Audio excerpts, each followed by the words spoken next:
everyone, this is Parker of Shockwave. I'm here with Larry. You guys know him as the Mermail player that was in our recent video against the legendary fisherman.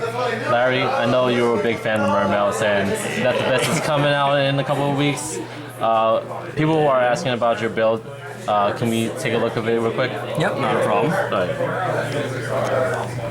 So you have your standard Mermail build. It's just a few tweaks to my liking. I just think the deck's very good. You have your standard 3 Teus, 3 Megalo, help with the OTKs obviously. Deciding not to run any leads or any of the other level 7s, just those 3 are good enough. For the level 4, I'm running 3 Pikes, 1 Turge. They just create loops with each other. If you know how to play the deck, they help and get you out of situations with the Pike and gun loops or Turge and gun loops. On that note, 3 guns. This helps you get into late game, helps you make big plays all around. That's why you have your 3 or your 6 level 7s on top of the level 4. They just put you back into the game, make very explosive plays.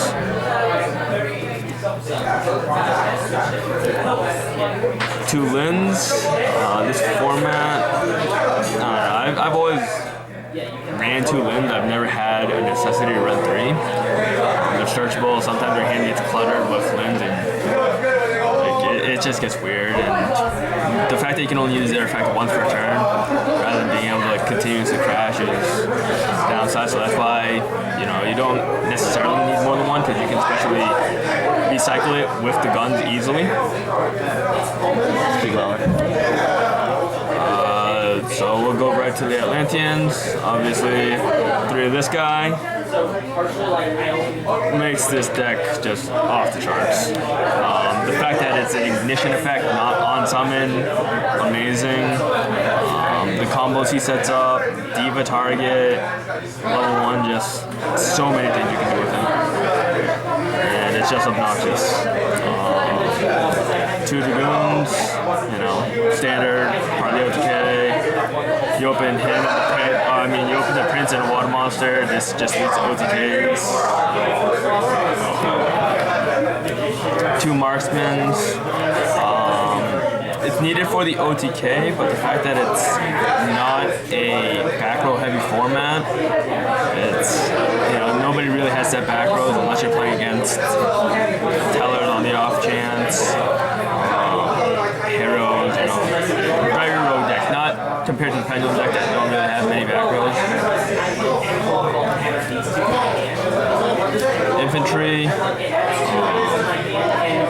Yes, you have more targets than Marksman, but by himself, he's not that great of a card. Gives you additional normal summon.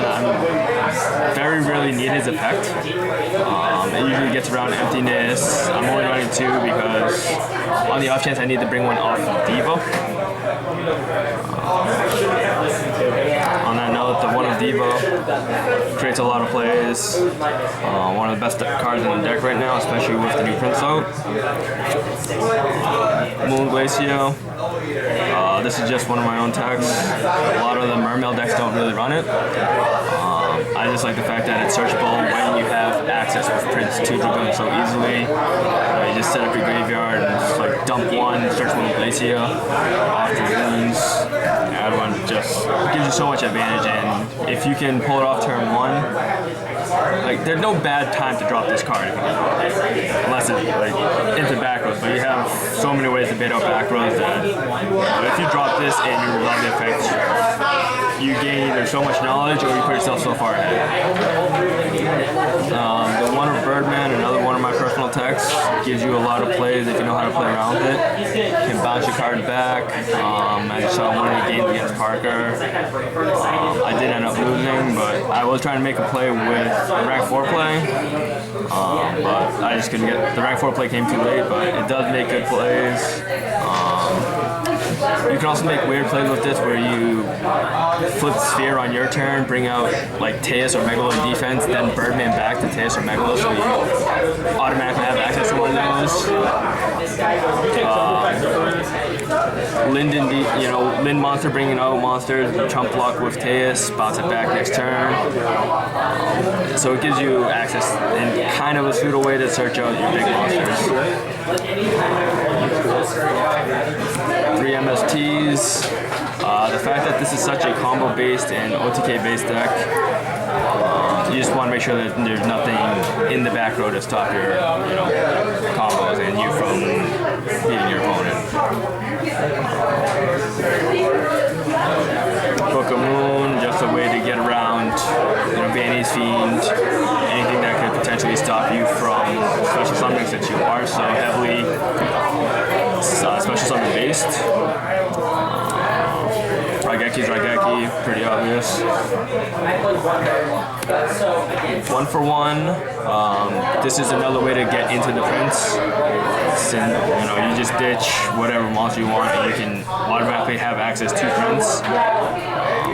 I've been playing around with it. Sometimes I haven't drawn. As you saw, I didn't play the card at all against Parker. Sometimes you just draw the Prince earlier. The odds are in the Prince's favor. So then I have the 2 equips. Both of these are searchable off Megalo. I'm running one of the traps and one of the ones that negate monster effects. The traps, you clear out back rows when you're pushing for game. You can search a trap, guarantee plays to go through. You can swing through to negate Mirror Force and things like that, or if you're playing against monster effects, you can search out the one that has the monsters. You don't necessarily need the spell one. You can run it if you're scared of the Penguin matchup.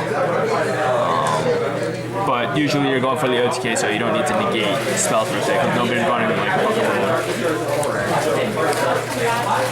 The 2 other targets off in Megalo, with this sphere, pretty self-explanatory for the deck. The one of Warning, Phoenix Chain, and Emptiness. Warning helps, warning gets you out of sticky situations. Makes it so that they can't get Dwellered out. Phoenix Chain will stop effects from, you need to have some type of stall into the game or either speed up your deck. Some people would rather run Reckless Greed in the deck. Emptiness is just too good, so that's why. But you can slow down the format in the game so that you grind your opponent into an OTK situation. So it depends on your playstyle.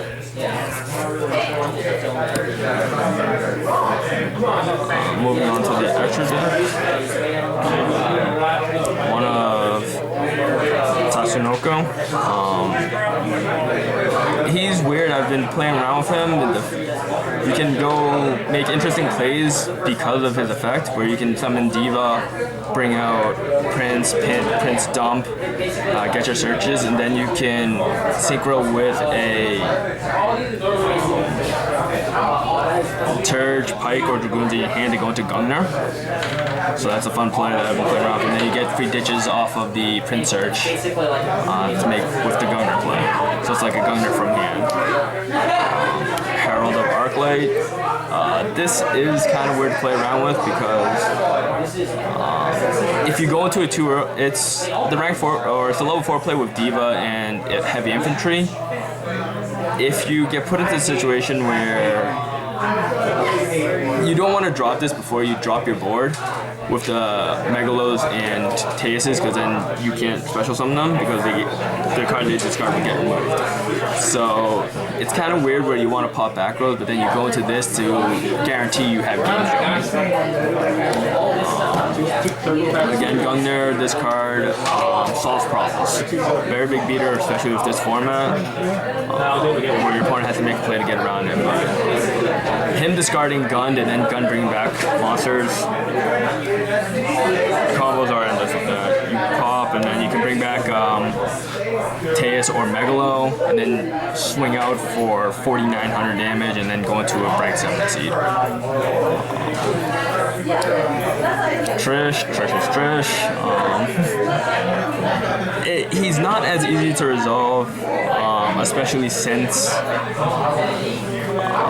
Deep is at 1 in the TCG format, but if you ever get it off, it's Trish. The only rank 3 I'm running right now is 1 Trite. Your target for Bahamut Shark. Level 4s we have, again, Bahamut Shark. Very big beater, it gives you advantage. Can swing over almost anything in this format. One thing to note about him, it does say that he cannot attack for the rest of the turn. So if you attack first and then main phase 2 detach, you can certainly do that and then bring out the Trite over. And then, so you'd have Bahamut Shark and Trite after swinging. Dweller, a lot of people are shying off Dweller. I think that it's very good in a Cosmos matchup where, especially when your whole deck's water, you can power over things like Fort Runner. It powers Gaios over Dark Destroyer, and then you can use the effect so that none of their machines get to special summon. And Cosmos is very prevalent in this format, so it's kind of up there. Castel, generic rank 4, 101, generic rank 4. Dragoons gets its effect if you detach it off 101, it's kind of nice. Then we have Emerald, that's your late game. You go through your monsters very quickly, so it is a combo based deck. Sometimes you get in that situation late game where you just need to get something back on. The other one is Roach. Roach is seeing some more play now because of the Pendulum decks with Magicians. He's in there. It can help you against Magicians. It can help get around the Thunderbirds. Not Thunderbirds. Apex Avion. In the mirror match, it's not as good when it comes out because they all use chain links. It can only do inherents. So that Junk Doppel or the Synchro Fusionist Turbo deck. That's about it. Number 80, I just like the versatility with the extra deck. You can't make Trapeze Magician, so I just put in number 80, remove things from your opponent's graveyard. Very important in the mirror match if you have to remove your opponent's big monsters, the Megalos, Teases, so they have no effects for gun targets. Glow Ball for Synchro Fusionist, like that. And then you have your 3 rank 7s, Big Eye, Dracossack, and Gaios. Alright, Larry, thanks again for the deck profile. Any last words before we head out? I've been waiting for this for a while now. Very, very combo-based deck. Everybody knows that I like playing combo-based decks for NBA, Junk Doppel. This is one of my favorites. A word of advice about it: if you do commit to picking up this deck, with all the prices going up for certain cards, don't necessarily give up on it right away. It does have a higher learning curve because you have to know how to conserve resources and ideal ways to set up your combos. Right. Thank you again, Larry. This is Parker with Team Shockwave signing out. No problem.